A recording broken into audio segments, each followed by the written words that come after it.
Bon, assalamu alaikum, monsieur Ndiaye Kopa. Bien, on est en début de la saison touristique. Haute saison, quoi, touristique.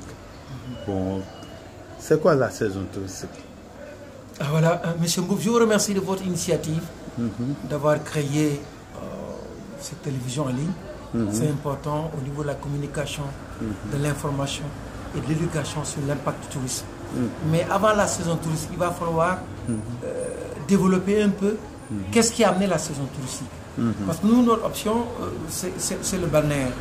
Pourquoi le balnéaire est venu? L'historique du tourisme au Sénégal. Il y a eu ce qu'on appelle la culture de l'arachide, en rapport avec la France, qui était une priorité pour le Sénégal. Il fallait récolter beaucoup d'arachides, financés par la France et autres. Mais il y a eu une année, il y a eu ce qu'on appelle la sécheresse est arrivée. Pendant 2 ans, pendant 3 ans, il n'y avait plus de récolte, ça ne marchait plus. Il fallait, avec le gouvernement d'alors, trouver un alternatif. C'est-à-dire alterner qu'est-ce qui pouvait remplacer la culture de l'arachide.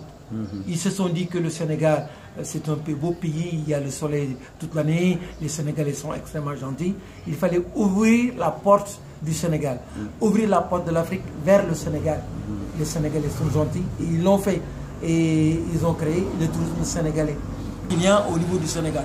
Les hôtels sont pleins, il y a ce qu'on appelle la création d'emplois, il y a eu des entrées et des sorties. Beaucoup d'avions tombent au Sénégal pour amener la clientèle vers le Sénégal. Les vacances d'hiver, c'est en ce mois où nous parlons, c'est le mois de décembre, de décembre à janvier jusqu'en février, il y a beaucoup de monde, les hôtels sont déjà pleins. Il y a beaucoup de Français qui viennent passer les vacances de fin d'année.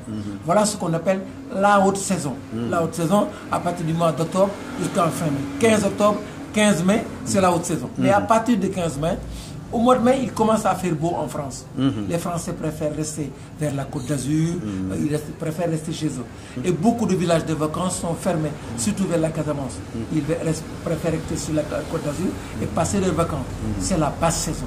C'est au moment où nous serons moins de monde, les contrats sont déjà finis et on envoie les travailleurs saisonniers en vacances pendant 3 mois, bien pendant 6 mois pour prendre le travail. Voilà ce qu'on appelle une saisonnalité. Mais moi je pense qu'aujourd'hui, on doit dépasser 30 ans de saisonnalité, ça suffit largement. Il faut d'autres marchés émetteurs. Il faut innover dans le tourisme. Il faut créer des initiatives. Le tourisme intérieur est là. C'est une façon d'enrayer la saisonnalité. Permettre aux Sénégalais de découvrir leur pays partant des hôtels, partant de la restauration, partant du tourisme. Ils peuvent le faire. Le tourisme intérieur. Par contre aussi d'autres marchés émetteurs, le marché scandinave, le marché américain, le marché africain.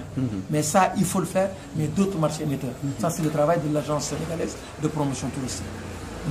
Mais au temps du président Abdou Diouf, à l'époque, bon, il y avait les Japonais qui devaient venir ici, les vieillards japonais qui devaient venir ici même. Je sais bien que le site c'était à Lompoul. Mais où en est ce projet? Vous savez, moi je dis souvent que l'État devait éviter de tâtonner sur beaucoup de choses, ou bien déclarer une sauce qui n'est pas encore prête. C'est une expression que je dis. Bon, c'est une très bonne initiative. Si aujourd'hui on avait les Chinois, les Japonais, ce serait merveilleux. Moi je pense que même si les Japonais prenaient la destination du Sénégal, ce serait une autre forme de tourisme réservée aux personnes âgées. Ça c'est important. Mais jusqu'à présent, juste vers Lompoul. Et aujourd'hui Lompoul sera fermé. Voyez-vous, c'est une contrainte. Quand on dit que le projet des Japonais sera vers Lompoul, et aujourd'hui on doit fermer Lompoul, je me pose la question. Donc l'État c'est comme ça, l'État marche comme ça. Des fois il lance une idée et tout le monde applaudit. En arrière, l'idée n'est pas pour le moment, c'est pour des années. Et pour peut-être un autre gouvernement qui va arriver. Mais si aujourd'hui on arrive à exploiter le milieu japonais pour la destination japonaise vers le Sénégal, j'aurais dû applaudir les yeux avec les 2 mains, parce que c'est une autre forme de tourisme réservée aux vieilles personnes. Ok, M. Ndiaye, merci beaucoup. M. Ndiaye, quelle est notre option dans le tourisme? Ça c'est intéressant. Notre option dans le tourisme, c'est le balnéaire. quand vous entendez parler de balnéaire, c'est la mer et les activités liées à la mer. C'est un projet qu'on a mis avec l'Organisation mondiale du tourisme. Le balnéaire a ouvert la destination du Sénégal. J'ai dit tantôt que c'était pour les fermiers et les ouvriers français. Ils devaient venir en vacances, exposés au soleil, les pieds dans l'eau. C'est comme ça. Donc les villages de vacances sont conçus en bordure de mer. Il n'y a rien entre les villages de vacances et la mer. Donc quand le client sortait du restaurant, le matin après le petit déjeuner, avec les transats, il était en face de la mer pour prendre les rayons solaires.